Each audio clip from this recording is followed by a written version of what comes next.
Nous allons étudier le DAF, Lamed Dalet dans Masechet Baba Kama, et nous reprenons 3 lignes à la fin du DAF, Lamed Gimel Amud Bet, et la Gemara continue d'étudier la Braïta qu'on avait citée, et au sujet d'un homme qui avait son animal, qui avait endommagé et tué un autre animal, et que cette même personne, qui avait un animal coupable, avait également des créanciers, et on dit que Kadmou Baalei Chovot, si son animal qui a encorné est un animal qui était tam et qui n'avait pas l'habitude d'encorner, Kadmou Baalei Chovot, si les Baalei Chovot, ceux à qui il devait de l'argent, ils sont venus Vegbihu et qu'ils ont pris le taureau, donc qui est coupable, Ben Chav Hachelo Izik ou Ben Izik Hachelo Chav, que finalement le Chov, l'obligation de rembourser, est devancé le dommage, ou l'inverse, lo asa velo klum, on estime que le créancier qui est venu prendre l'animal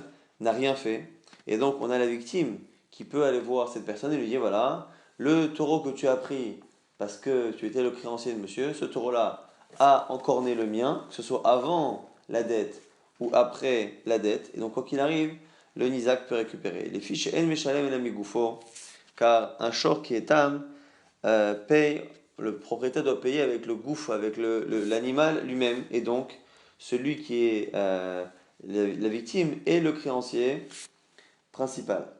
Nous avons donc ici la Gemara qui dit bish, lama izik achelochav. À la limite, je peux comprendre lorsque le nezek, lorsque la victime a été endommagée avant, et donc du coup il est en avance par rapport au créancier, il est prioritaire. Nizakin kadmou, comme le dommage a précédé, je peux comprendre qu'il soit prioritaire par rapport au créancier. Aval chav achelo izik. Mais dans le cas où la personne qui avait le taureau a d'abord emprunté de l'argent, donc d'abord il est redevable à son créancier. Après son animal a encorné et donc à ce moment-là il doit de l'argent à la personne qui l'a endommagé. Pourquoi le créancier ne serait pas prioritaire? Donc on comprend pourquoi dans la Braïta on ne fait pas de différence lorsque le shor est tam entre le cas où le créancier a prêté avant le dommage et le cas inverse. Pourquoi on ne fait pas de différence? Mais dans le cas où le prêt a devancé le dommage, pourquoi on ne dit pas que c'est le Baal Chov, le créancier, qui est prioritaire? On dit Vafilo Izik Hachelochav. Et même, à la limite, même dans le cas où le dommage a été causé avant, dans le cas où Baal Chov Kadim, lorsque le créancier est venu et qu'il a pris l'animal, là aussi, une fois qu'il l'a pris, peut-être qu'il n'avait pas le droit de le faire, mais une fois qu'il l'a pris, ça y est, il est chez lui et il a un certain droit, on ne peut pas le récupérer.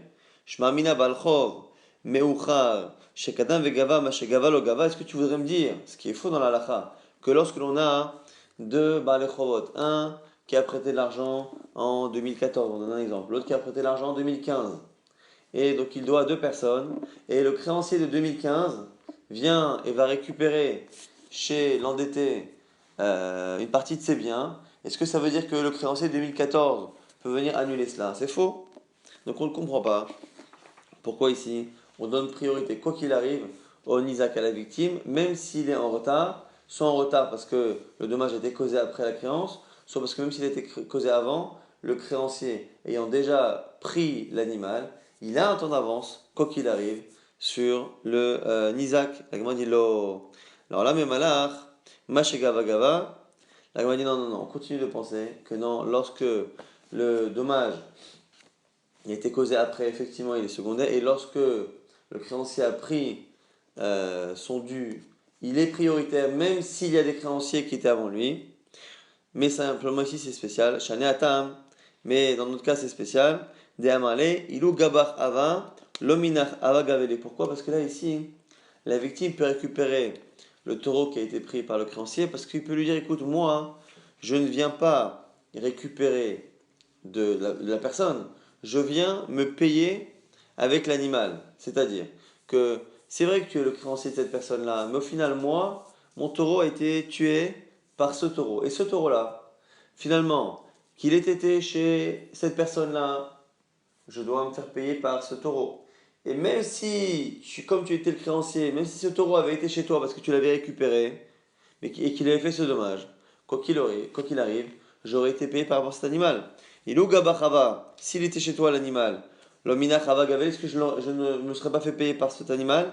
Deha itora, de askan mine mishtalma, car ce taureau qui a endommagé le mien, c'est de lui que je me fais payer et je me fais rembourser. Donc finalement, ce qu'on est en train de dire ici, c'est que puisque c'est l'animal qui sert lui-même de remboursement, finalement, que l'animal ait été au départ chez la personne endettée, et ou que dès le départ il était chez le créancier, ça aurait été pareil. Et donc même si entre-temps, entre le moment du dommage et le moment où on paye, il a changé de l'un à l'autre, c'est pareil, parce que dans tous les cas, qu'il soit chez l'un ou chez l'autre, ça aurait été la même chose. C'est la raison pour laquelle ici spécialement, le Nizak, celui qui a été victime du taureau, pourra quoi qu'il arrive récupérer son argent, même si entre-temps, le taureau a changé de propriétaire parce que le créancier est venu le récupérer. Maintenant on a une braïta. Tanoura Banan, Shor Shave Mataim, Shenagar, Shor Shave Mataim. On a un taureau qui vaut 200 zouz et qui encorne un taureau qui vaut également 200 zouz.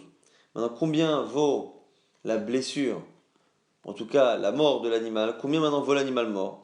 Vechavalbo, Bechamishim zouz.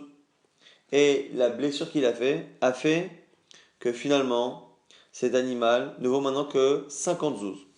Donc deux animaux qui valent chacun 200 et l'animal qui est mort la dépouille ne vaut que 50 zouz, donc il a perdu 150. Mais Shavach ve Ahmad al arba zouz.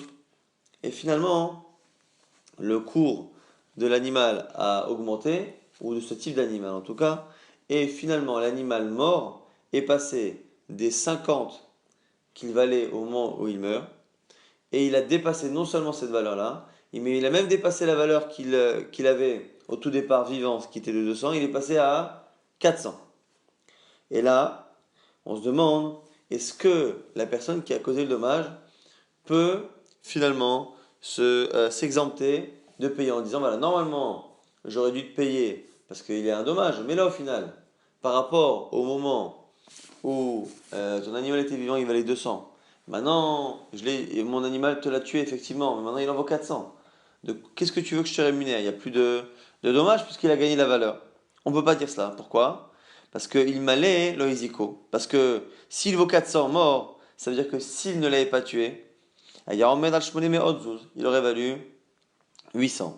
Et donc du coup, il doit payer. Mais combien il doit payer? Combien il doit payer? Noten keshaat anezek. Il donnera en fonction de la perte de valeur au moment du dommage. Donc c'est-à-dire qu'on a l'animal qui valait 200, qui a perdu 150 au moment où il meurt. On ne tient pas compte de la plus-value qui sera faite après. On prend les 150 et comme c'est un short ketam, on partagera cette valeur entre la victime et le coupable. Maintenant, kachash, dans le cas où l'animal qui était donc au départ de 200, qui au moment où il meurt vaut que 50, mais qui après a encore perdu de la valeur plus tard, on nous dit que Keshaat Amada Badin. On ne va pas tenir compte du moment du choc où il était à 50, on va tenir compte même d'après. Donc même s'il a baissé encore, qu'il est descendu à 25 ou à 20, le coupable devra payer en fonction de la valeur. Final, Agmara va essayer de comprendre comment c'est possible d'avoir une apparente contradiction. Deuxième cas, dans le cas où c'est l'animal du coupable qui va prendre de la valeur, rappelez-vous que le din, c'est que on va séparer donc la valeur du taureau qui crée dommage et à la fois la valeur du taureau qui est endommagé. Shavach, mazik, dans le cas où c'est le taureau qui est endommage qui prend de la valeur, notenlo keshaat anezek, il ne lui donnera la moitié de la valeur qu'en fonction du moment où le dommage a été fait. Donc au moment où le dommage a été fait, le taureau coupable valait 200, il donnera à la victime la moitié de 200, donc 100. Si aujourd'hui il en vaut beaucoup plus, il ne donnera pas la moitié de cette valeur-là.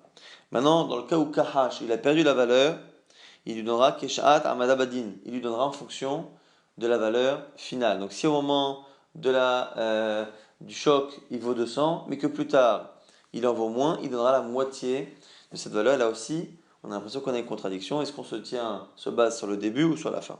L'agma, justement, par rapport à cela, va essayer de comprendre la contradiction. Sur le dernier cas, en tout cas, dans le cas où l'animal coupable a augmenté de valeur ou perdu de valeur. Au début, on nous dit que s'il prend de la valeur, on ne tient compte que du moment où il y a eu le dommage, pas de la prise de valeur. S'il perd de la valeur, on tient compte de la fin.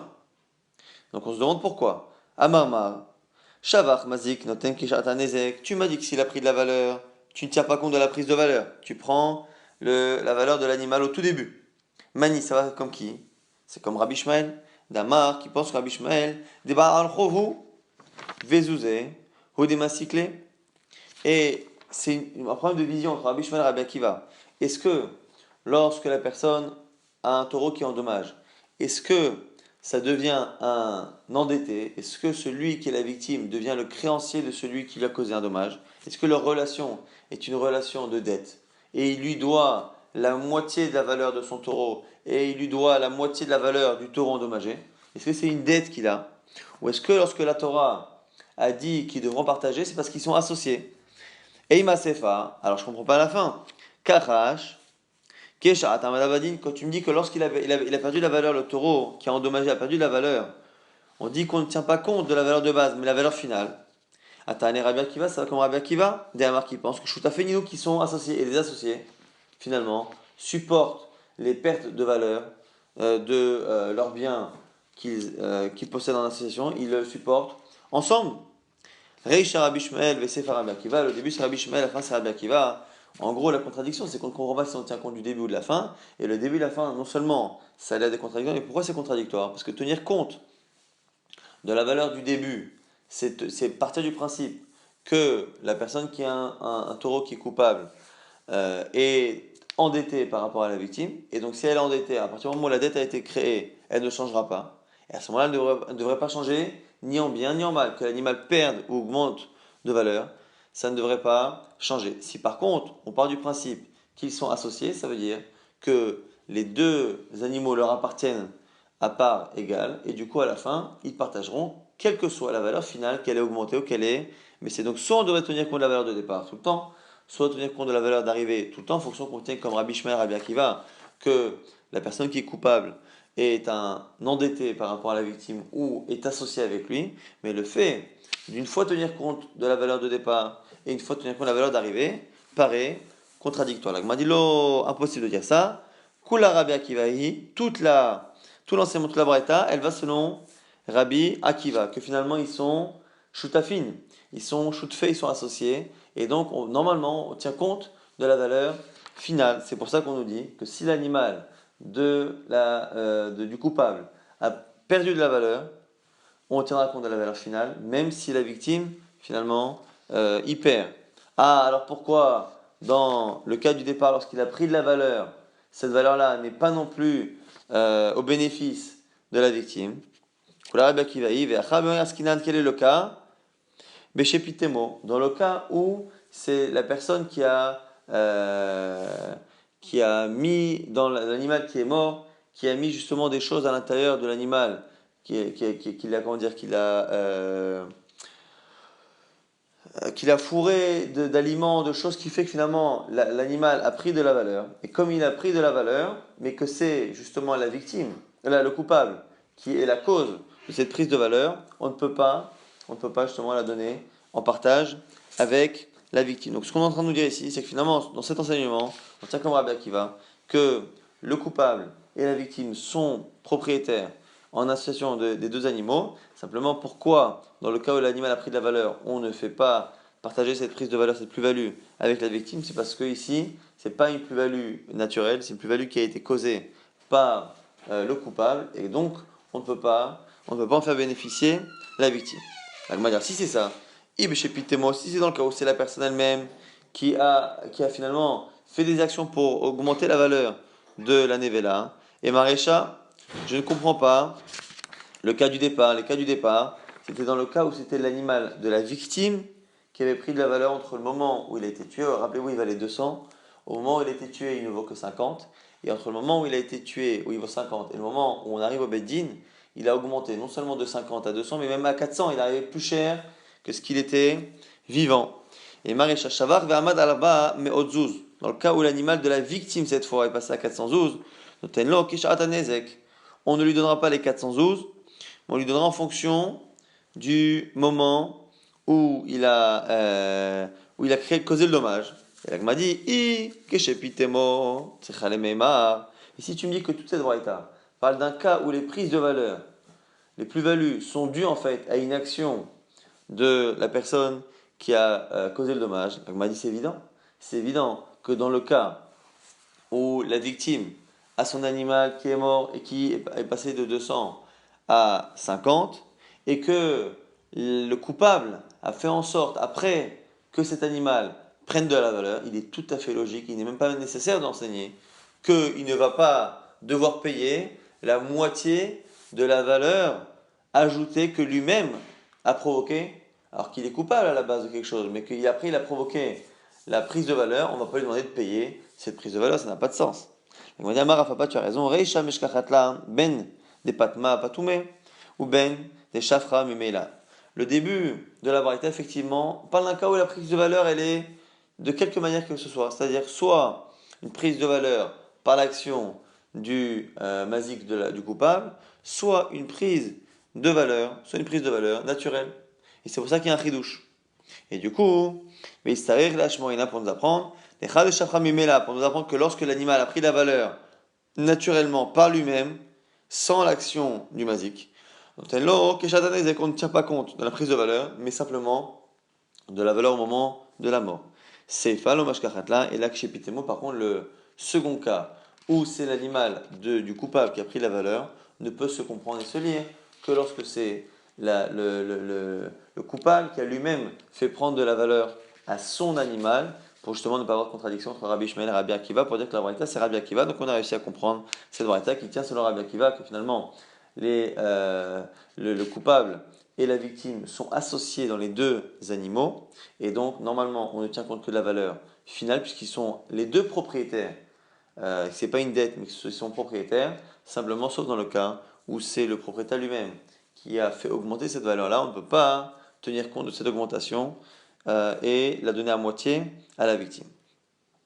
Maintenant, le cas justement de la Mishnah qui disait que Kahash, lorsque l'animal de la victime a perdu de la valeur, lorsque l'animal de la victime a perdu de la valeur, on dit qu'on lui donnera Keshaat Amada Badin.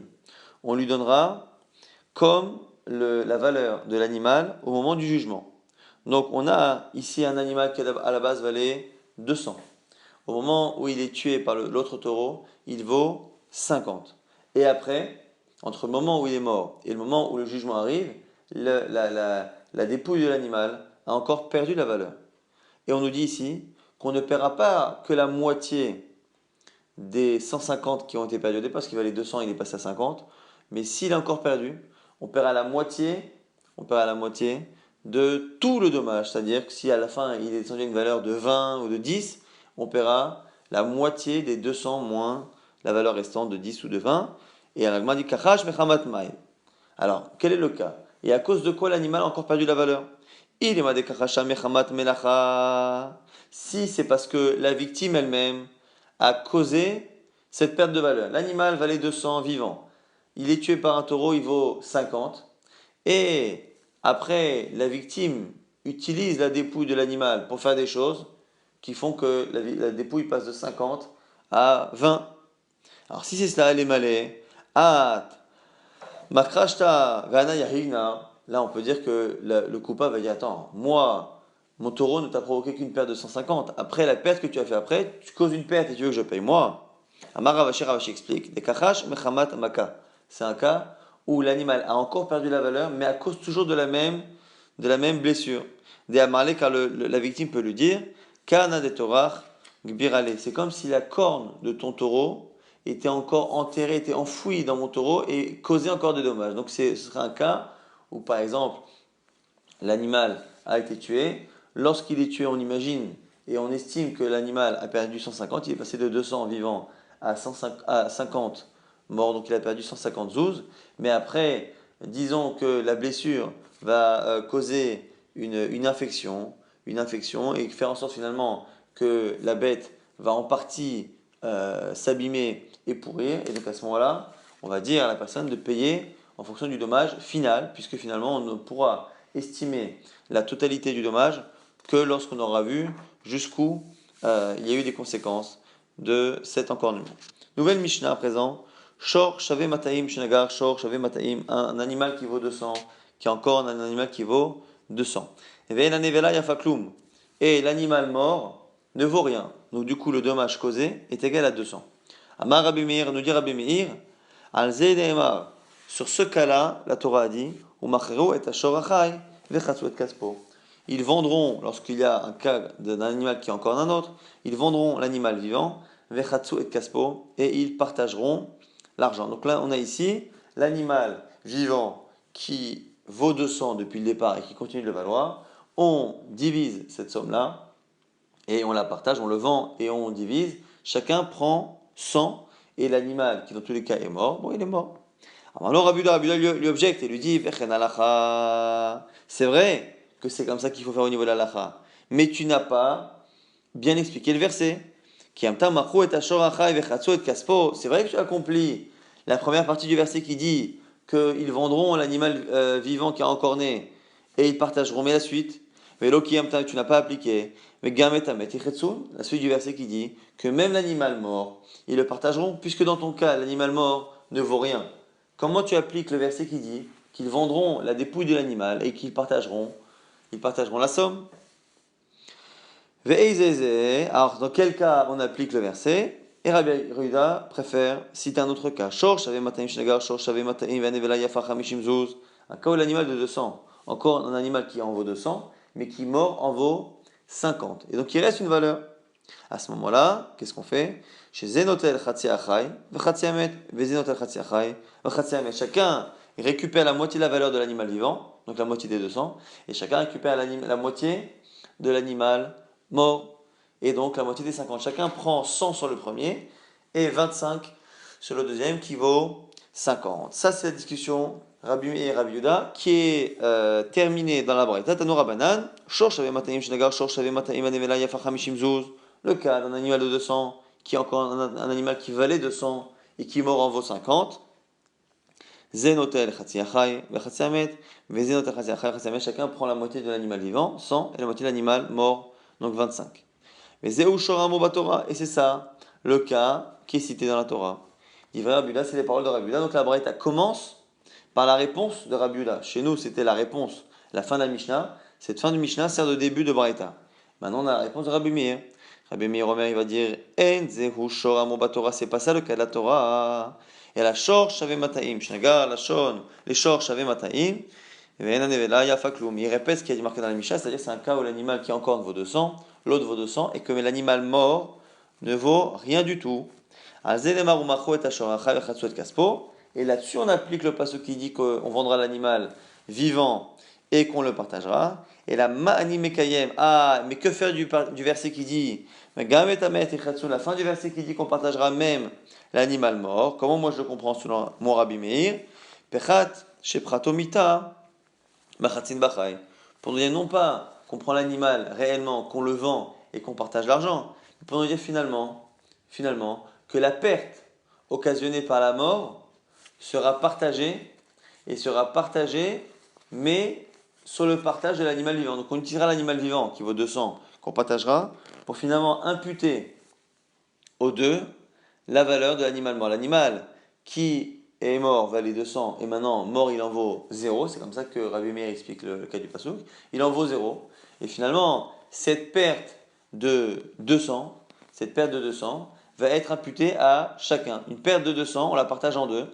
On fait en sorte que chacun perde 100. Et cette perte de 100, on la retrouvera dans l'autre animal. Puisque l'animal vivant, qui appartient au coupable, valait 200, et que finalement on va la partager, chacun va perdre 100. Le coupable avait un animal qui lui appartenait, qui valait 200, il ne gardera que 100. Et l'autre qui était victime ne récupère que 100 sur les 200. Et donc vous voyez que chacun va perdre. Et donc quand la Torah dit qu'on partagera l'animal mort, selon Rabbi Meir, c'est pas forcément qu'on est dans un cas où il y a encore une valeur pour l'animal mort et qu'on le partage au sens littéral du terme, mais c'est une manière de dire que quoi qu'il arrive, dès que l'on partage la valeur du premier animal, on impute la perte de la mort de l'autre animal aux deux, et c'est en cela qu'on dit qu'on partage l'animal mort. On ne partage pas l'animal mort, mais on partage la perte occasionnée par la mort de cet animal. Maintenant, la Gemara dit, bon ok, c'est joli comme discussion. Est-ce que le verset parle que d'un cas où l'animal mort vaut quelque chose, ou est-ce qu'il parle même d'un cas, comme on va dire à Bémir, où l'animal ne vaut rien? Mais en tout cas, quoi qu'il arrive, au niveau de la lacha, il n'y a pas de conséquences, puisqu'on a vu que déjà Rabbi Yehuda avait dit sur Rabbi Meir, Vechen halacha, la halacha est comme ça. Il est d'accord avec Rabbi Meir que Béhémet, si l'autre animal ne vaut rien, on partage ça, et lorsque l'animal vaut quelque chose, ils sont tous les deux d'accord aussi qu'on applique le verset, et qu'on partage les 100 de l'animal, les 200 de l'animal vivant, on les partage, et que les 50 de l'animal mort, on les partage aussi. Donc du coup, on n'arrive pas à comprendre finalement à la Khalémaase dans quel cas on va trouver une opposition entre les deux. Si c'est juste pour expliquer ce que le verset parle que de ça, ou également de cela, on n'a pas tellement de raison de s'opposer. Mikde, ben Rabbi Meir, ben Rabbi Yehuda, puisque même que selon Rabbi Meir ou selon Rabbi Yehuda, Haïm Aveisrim Chamisha Shakil, Haïm Aveisrim Chamisha Shakil, chacun prend 125. 100 sur les 200 de l'animal vivant, 25 sur les 50 de l'animal mort. Maï Benayu, quelle est la nafkamina entre les deux? Amar Rava propose Prat Nevela Ika Benayu.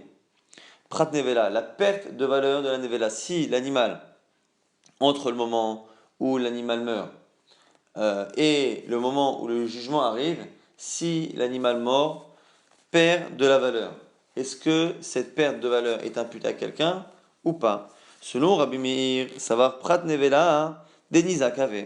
Rabbi Meir penserait que Prat Nevela, que la perte de valeur de l'animal mort est imputée à la victime. C'est la victime qui doit après vendre l'animal et partager. Cette valeur-là, si elle est perdue, la perte, donc si elle valait on va dire 50 au moment où elle était endommagée, et que plus tard, elle en vaut moins, c'est finalement lui qui perd au change. Et Rabbi Yehuda, ça va, Rabbi Yehuda, il penserait que Pechat Nevela, Demazik avait pas le gars. Et lui pense que Prat Nevela, la perte de valeur de la Nevela, c'est une perte qui est imputée à égalité aux deux. Ça, c'est ce que propose Rava, même si c'est assez difficile de retrouver ça dans les mots de Rabbi Meir et Rabbi Yehuda, c'est ce que propose Rava pour expliquer la marloquette qui se cache derrière les mots de Rabbi Meir et de Rabbi Yehuda. Amaré Abaye Abaye object, Inimken, Matsinu, les Rabbi Yehuda, si on écoute ce que tu dis, selon Rabbi Yehuda, on va avoir un problème que Tam Hamou Mimouad. On va avoir un problème que par rapport au coupable, au propriétaire de l'animal coupable, on va avoir une situation où celui qui a un animal qui est Tam, qui n'est pas habitué à encorner, sera une situation plus stricte que l'animal qui n'est pas habitué, qui est habitué à encorner par contre. Donc du coup, ce serait ça là le problème. Pourquoi? Parce que lorsque l'animal a l'habitude d'encorner et que l'animal qui est mort a perdu de la valeur, la perte de valeur de la nevela de l'animal mort est imputée à la victime. Ça, tout le monde est d'accord que lorsque l'animal est dangereux, la perte qui est occasionnée après, la perte de valeur après la mort, pas au moment de la mort, mais après la mort, c'est la victime qui doit le prendre en charge. Et du coup, si on dit qu'effectivement, lorsque c'est Mourad, c'est la victime qui prend en charge, mais lorsqu'on est dans un animal qui est tam, qui n'a pas l'habitude d'encorner, c'est finalement une perte qui est partagée, on est en train de nous dire finalement que pour celui qui est coupable, on va avoir un cas plus strict pour lui lorsque son animal est tam, n'est pas dangereux, que par rapport à l'animal qui est dangereux. Ce même coupable qui va payer, bon, il va payer la moitié, il va payer la totalité, mais en tout cas, par rapport à une donnée qui est la perte de valeur après le dommage, la perte de valeur après le dommage, si il y a un taureau qui est mourad, qui est dangereux, cette perte-là ne lui sera pas imputée. Si par contre son animal n'est pas dangereux, cette perte lui sera imputée à moitié. Et là, c'est un problème théorique de dire que on sera plus strict avec le coupable lorsque son animal est moins dangereux. Ça, c'est un problème. Vérité, Machinami, si tu voulais me dire que non, on a déjà vu qu'on est plus strict dans Tam que dans Mourad, dit Nan, qui est dit Nan dans une Mishnah. Rabbi Yehuda Omer, c'est Rabbi Yehuda qui dit Tam Hayav, Mourad, Patour. On a des cas où ici l'animal a été protégé. C'est-à-dire qu'on a enfermé l'animal, mais on a enfermé l'animal de manière pas totalement efficace. C'est-à-dire que la protection, on a mis une barrière qui n'était pas très solide, on a mis une porte qui n'était pas très solide, et donc l'animal a fini par pouvoir encorner. Et là-dessus, on nous dit quoi? que Tam, et on verra ça plus tard dans les dapim prochains, que Tam et Chayav, même si on ne paye que la moitié pour un animal qui n'a pas l'habitude, le Tam, on paiera dans ce genre de situation où la protection n'était pas efficace, on paiera tout de même si l'animal donc, est Tam, on paiera la moitié pour cet animal qui a encorné. Par contre, si l'animal était Mu'ad, l'animal avait l'habitude d'encorner, et qu'on l'a protégé avec cette barrière qui n'était pas très efficace, le simple fait d'avoir protégé me dispense de payer et je suis patour. Et donc là, on voit ici qu'on a une halakha au niveau de la protection que je dois donner et une protection qui me dispense ou pas. On voit qu'on est plus strict dans un animal tam que dans un animal qui est mu'ad. Quel est le type de protection qui me dispense de payer totalement le dommage? Quel est ce type de protection? On voit que pour un animal tam, il faut une protection très forte. Pour un animal qui est mu'ad, qui est dangereux, il suffit d'une protection minimaliste pour que je sois dispensé. Donc on est plus strict dans tam que dans mu'ad. Donc pourquoi pas dire chez nous aussi que par rapport au fait justement d'imputer la perte de valeur post-mortem, cette perte de valeur, est-ce que je l'impute ou pas? On pourrait très bien dire aussi que pareil, Rabbi Yehuda dira comme dans cette Mishnah, qu'on est plus strict avec l'animal mourad, avec l'animal tam que mourad. L'animal tam, on partage, et donc le coupable va prendre en charge la moitié de cette perte, alors que dans l'animal qui est mourad, non. La Gemara dit non, tu ne peux pas comparer les deux. Pourquoi? Eimar, Deshamat, le Rabbi Yehuda, Enyan Shmira, Dektiv Ekrae.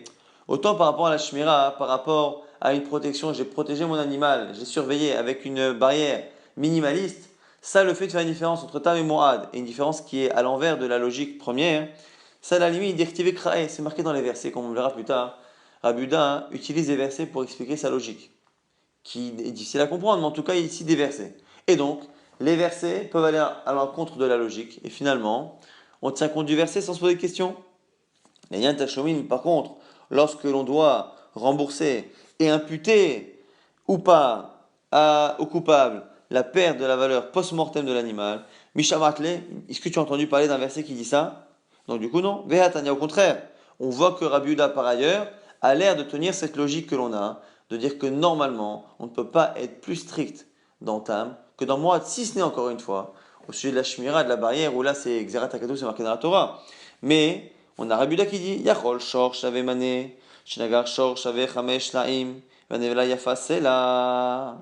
Est-ce que c'est possible qu'un animal qui vaut finalement un mané, donc qui vaut 100 zouz, qui finalement encorne un animal qui est chavé, qui vaut à la base 5 slaim, donc qui vaut 20 zouz, un animal de 100 zouz, qui tue un animal qui en vaut 20, vanevela yafa sela, et l'animal mort vaut un sela, donc qui vaut 4 zouz. Donc on a un animal de 100 zouz qui tue un animal qui en vaut 20 et qui finalement en vaut que 4. Donc qui lui cause un dommage de 20 moins 4, donc de 16.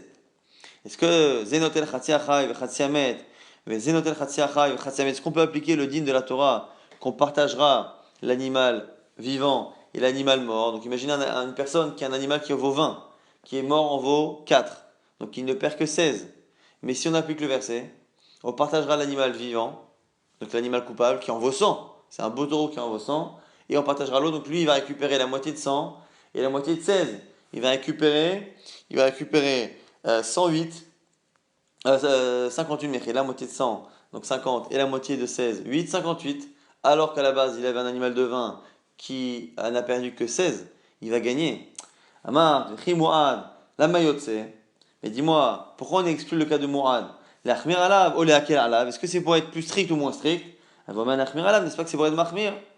Uma Mu'ad eno meshalem elam masheizik, tamakal, lokol sheken. Donc si déjà, pour le Mu'ad, on ne paye que en fonction du dommage, on ne peut pas récupérer plus, lorsque l'animal est tam, kol sheken. En tout cas là-bas, qu'est-ce qu'on trouve? On voit que Rabbi Yehuda, hein, même si Rabbi Yehuda, par ailleurs, par rapport à la shmira, par rapport à la protection de l'animal, il montre qu'on est plus strict dans Tam que dans Mu'ad, la preuve que ça n'est que là-bas, parce qu'il y a des versets, c'est qu'on a une braïta dans laquelle on voit que Rabbi Yehuda fait un enseignement avec un kalva chomer, que si déjà on pense que la victime ne peut pas prendre plus que ce qu'elle a perdu lorsque l'animal qu'il a encorné est un animal Mu'ad, a fortiori, lorsque l'animal qui a encorné est Tam, qu'on ne peut pas faire payer plus au coupable que le dommage qui a été occasionné. Donc on voit que cette logique-là de Tam et Mourad est gardée par Rabbi Yehuda, et donc du coup on continue d'objecter.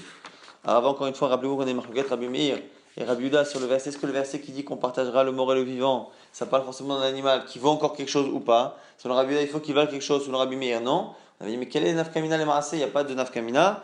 Rava avait proposé de dire que c'est ce que Prat Nevela, est-ce que on partage la perte de valeur de l'animal mort après, la perte qui est occasionnée après le dommage, est-ce qu'on la partage ou pas? Et ça, on est en train de dire que c'est pas possible, parce que si on dit ça, ça veut dire que selon Rabbi Yehuda, on la partage, et donc, ça voudrait dire que dans un animal qui est tam, ce qui est notre cas ici, dans l'animal qui est tam, on fait plus payer à la victime, au coupable, parce que le coupable paiera également la moitié de la perte de valeur occasionnée après la mort, alors que dans un cas de mourad, c'est totalement à la charge de la victime, et c'est pas possible, comme on vient de le prouver, de dire qu'on est plus strict dans Tam que dans Mourad, si ce n'est dans l'exception de Rabbi Yehuda là-bas, parce qu'il y a des versets, mais hors exception, on continue de penser que si dans Mourad, le coupable ne paiera pas cette perte post-mortem, a fortiori qu'il ne la paiera pas dans Tam, donc du coup, on a repoussé cette lecture de Rava, et la Rabbi Yochanan,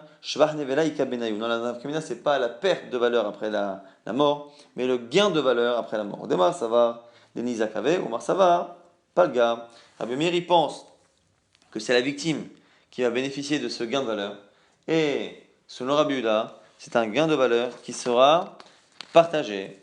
Et la preuve que c'est cela, c'est parce qu'on a justement une braïta. Et on verra que dans cette braïta, Rabbi Yehuda va parler, et des mots de Rabbi Yehuda, on a vraiment l'impression que la discussion, effectivement, elle parle du partage éventuel de la plus-value. Et nous, des kakachalés, les Rabbi Yehuda. Et c'est ce que Rabbi Yehuda se pose comme question dans cette braïta.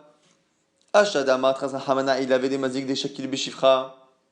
Maintenant que la Torah, elle a fait attention au mazik, à celui qui est coupable, elle a fait en sorte que lui aussi bénéficie de la moitié de la plus-value de l'animal.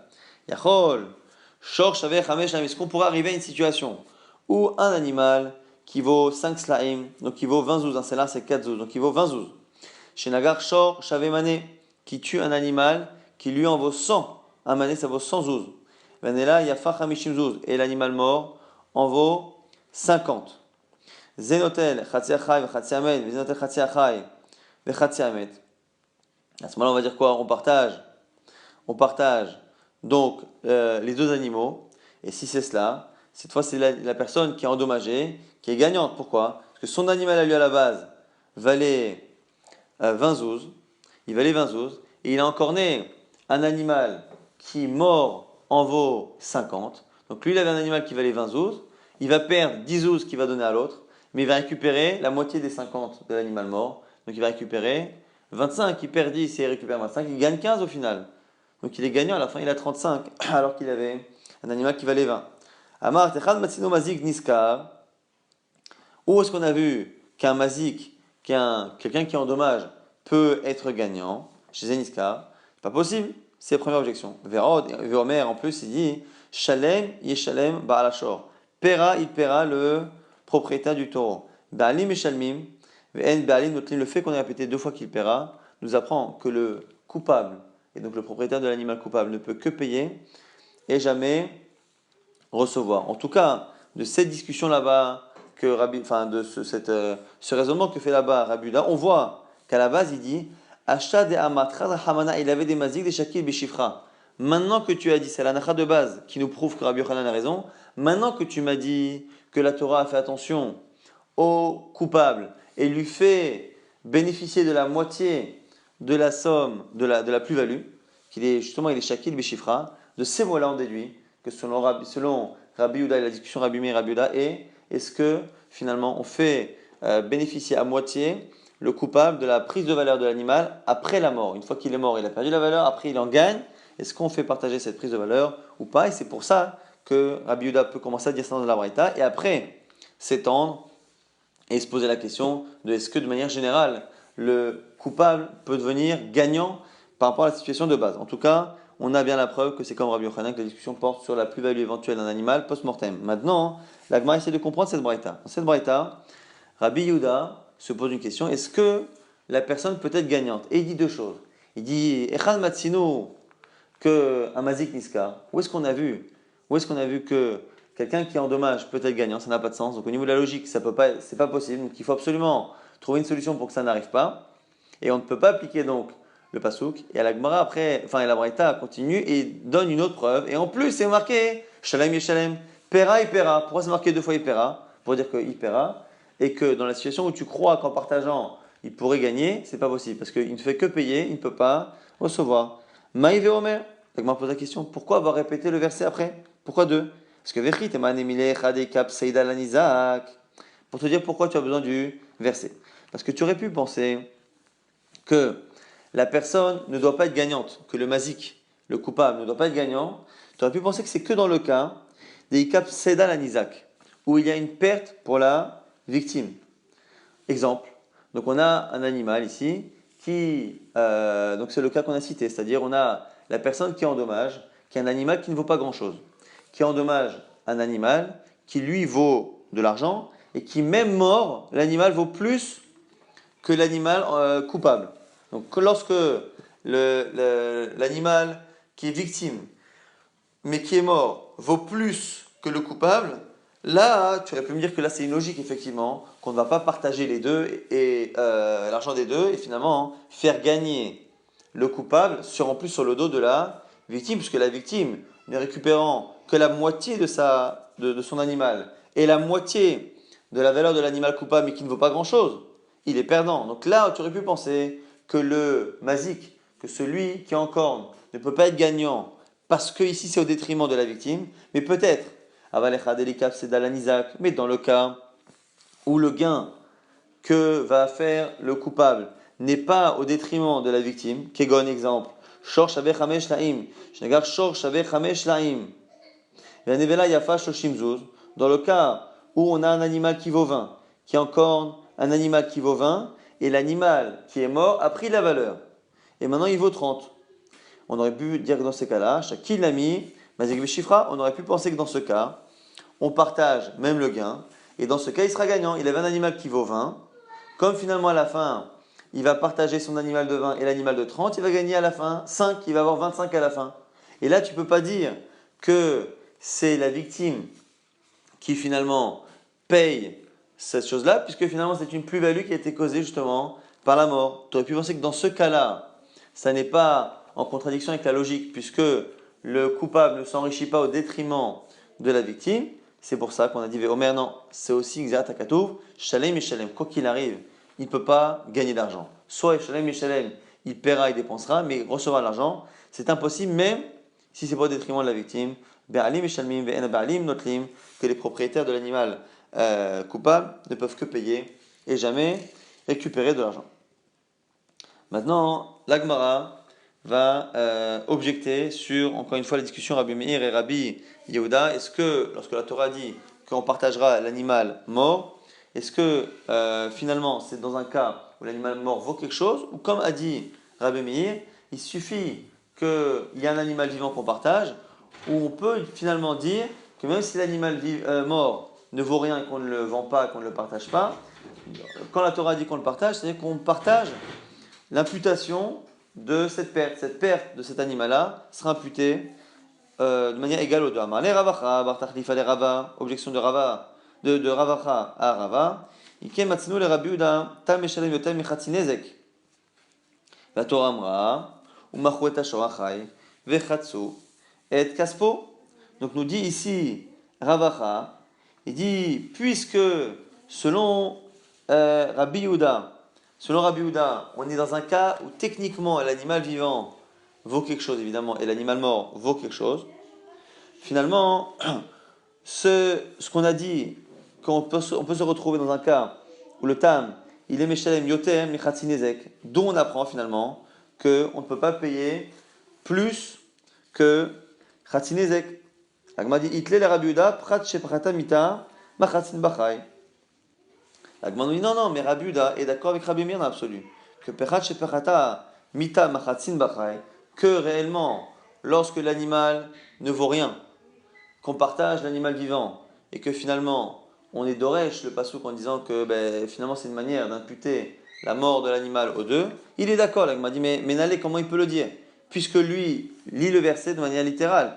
Mi vegam et amet yechetsun il ne peut pas l'apprendre du passou qui dit Vegam et Amet Yichitsun qu'on partagera l'animal mort. Parce que lui, Ve'afke Rabbi Yehuda, les Zenotel Chatsiachai, Chatsiamet, les Zenotel Chatsiachai, Chatsiamet, puisque lui, il a expliqué comme étant un cas où techniquement, il reste un animal mort avec une valeur et que on le partage. Donc du coup, la Gemara pose la question comment Rabbi Yehuda peut apprendre la lacha de Rabbi Meir puisque lui lit le verset différemment. La Gemara dit qu'en fait, on peut apprendre deux choses. Pourquoi? Parce que Imken Yirtov Kra Ve'etamet Mai Vegam Shma Minatarte. Parce que c'est pas marqué Ve'etamet Yichitsun et l'animal mort ils partageront, c'est marqué et même et aussi l'animal mort. Et le mot aussi étant en trop, ça vient nous apprendre finalement, que, comme ce que dit donc Rabbi Meir, on apprend les deux halachot. La halakha de Rabbi Yehuda, qu'on parle également d'un cas où l'animal mort vaut quelque chose, mais la halakha aussi de Rabbi Meir, on peut l'apprendre du mot vegam. Rapidement, on va commencer la nouvelle Mishnah. Yesh chayav al maaseh shoro patur al maaseh atzmo. Il y a des cas où la personne est coupable de la victime, du dommage causé par son animal, mais ne serait pas coupable si c'est lui-même qui faisait ce même dommage. Des fois, patur al maaseh shoro vechayav al maaseh atzmo, et parfois c'est l'inverse, c'est qu'il serait dispensé si son animal faisait la chose, mais que si c'est lui qui le fait, il est chayav. Qu'est-ce d'exemple? Shoro shebiesh patur et ou shebiesh chayav. Lorsque son animal a fait honte à quelqu'un par une action, lui il est dispensé, mais si c'est lui-même l'homme qui le fait, il doit payer. Shorosh et simet ein abdo veipil et chino pato. Si c'est son taureau, pareil, un autre cas, qui crève l'œil, qui aveugle son serviteur ou qui lui fait perdre une dent, il est dispensé de le libérer. Mais par contre l'homme, le maître, chez simet ein abdo veipil et chino, qui fait tomber la dent, qui crève l'œil de son serviteur, hayav, il doit le libérer. Maintenant, shorosh chaval baviu beimo. Hayav, si c'est son taureau qui va blesser ses parents à lui. Hayav, il doit payer. Mais mais par contre, lui qui blesse ses parents, il ne doit pas payer, comme on verra plus tard. Pas tour, parce que finalement, ici, il a une sanction qui est plus grave. Et donc, il ne peut pas payer une sanction financière alors qu'il est Hayav, bidine nefashot, de manière plus grave. Et autre exemple similaire, Shoro, Shilik et Agadish, son animal qui a mis le feu quelque part, Beshabbat pendant Shabbat, Hayav, il doit payer les dommages. Mais Hushilik et Agadish, par contre, si c'est lui qui a allumé un feu et qui a brûlé quelque chose pendant Shabbat, Patour, il ne paiera pas. Pourquoi? Parce qu'il est Chayav Mita à cause du fait d'avoir transgressé Shabbat. Et donc, pareil, Kimle B'darabamine, on ne peut pas lui appliquer une sanction financièrement grave que la mise à mort. La Gemara là-dessus dit Taner Rabbi Abaou, Kameh Rabbi Yochanan. Dans Shabbat, on n'est jamais chayav du korban, sauf si il y a une construction. Et donc toutes les melachot qui sont une destruction, c'est pas tout. Exemple, sauf exception, chovel, blessé, ou mavaer. Et le feu, qui sont des melachot, qui par définition sont une destruction. Et donc le fait de détruire par le feu ou de détruire par une blessure n'enlève rien à la melacha de Shabbat. Amarle, Rabbi Yochanan n'est pas d'accord. Il dit Pouk tanele bara, chovel ou mavair, et na mishnah. Va et enseigner à l'extérieur que ce qu'ils ont dit, que chovel et mavair c'est une exception, et na mishnah c'est pas une vraie mishnah, un vrai enseignement, c'est faux. Même eux, il faut qu'il y ait une construction. Ve'im tim selomar mishnah. Et si tu veux absolument dire qu'effectivement c'est vrai, dans quel cas c'est une exception? Chovel besarich le kalbo, mavair besarich le efro. Il faudrait dire que c'est dans un cas ou quand est-ce qu'on a chovel avec une action qui est positive, c'est lorsqu'on blesse un animal pour donner à manger à un chien, et lorsqu'on brûle pour justement faire des braises. Et c'est dans ce cas-là qu'on va trouver ces mélachot-là avec une utilité. On va très rapidement résumer ce qu'on a vu dans ce daf. On avait terminé la braïta précédente, on avait vu une marloquette Rabbi Akiva, Rabbi Ishmael. Est-ce que lorsque l'on a une personne, un animal tam qui est encore d'un autre et qu'on partage l'animal mort et l'animal vivant, est-ce qu'on considère que les deux sont associés sur les deux animaux et donc ils vont profiter des gains ou des pertes, ou est-ce que c'est l'avis de Rabbi Akiva, ou selon Rabbi Ishmael? Non, pas du tout. À partir du moment où il y a eu le dommage, on considère que le coupable est redevable à l'autre comme une dette, et donc la dette est fixée à ce moment-là et on ne changera pas de valeur. Encore une fois, il y a des exceptions lorsque c'est l'un ou l'autre qui a provoqué la perte ou l'augmentation de valeur, mais à la base, c'est une marque intéressante.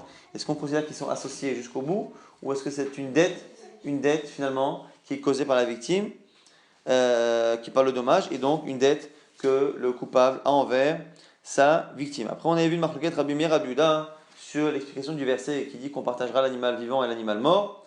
Est-ce que quand on dit qu'on partage l'animal mort, c'est forcément qu'on est dans un cas où réellement l'animal mort vaut quelque chose et qu'on partage sa valeur? Ça, c'est l'avis de Rabbi Yehuda. Selon Rabbi Meir, pas du tout. Même si l'animal mort ne vaut rien et qu'on ne le partage pas réellement, il suffit qu'on partage l'animal vivant pour finalement imputer la perte liée à la mort aux deux. Et en cela, on accomplit d'une certaine manière le fait de partager l'animal mort. Et en quoi finalement on avait du coup une incidence entre finalement Rabbi Meir et Rabbi Yehuda. Après avoir proposé l'explication de Rava que la Gemara rejette, la Gemara prend celle de Rabbi Yochanan qui doit dire finalement qu'ils sont en discussion sur Shvach Nevela, lorsque l'animal prend de la valeur après la mort, donc l'animal est tué et après il prend de la valeur. Est-ce que cette perte, ce gain de valeur est partagé par les deux, c'est ce que Rabbi Yehuda penserait, ou est-ce qu'il est uniquement pour la victime? Ce serait ça la discussion entre Rabbi Meir et Rabbi Yehuda. On a terminé sur une Mishnah qui nous dit qu'il y a des situations où parfois l'animal est dispensé et l'homme est chayav, parce qu'il y a des obligations que l'homme a plus que son animal, et parfois, des fois c'est l'inverse.